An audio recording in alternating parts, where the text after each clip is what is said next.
ndeshja. Fener, për fund një parashikim nga një profesionist. Jam një parashikues shumë i dobët, por do bazohem në atë që e kam pa tek Turqia dhe tek Kosova. Unë mendoj që kjo ndeshje mund të mbarojë me një gol dhe pse ndoshta mund të jetë edhe në vazhdime ose me penallti.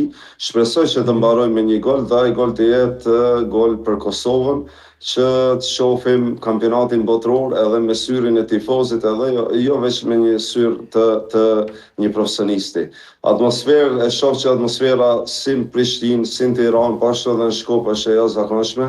Unë vetë këtu në shtëpinë time në Shkup kam siguru një atmosferë të mirë, kam thirrë shumë nipa e miq për ta përcjellë ndeshjen tek unë dhe shpresoj që të gëzohemi në fund fitores.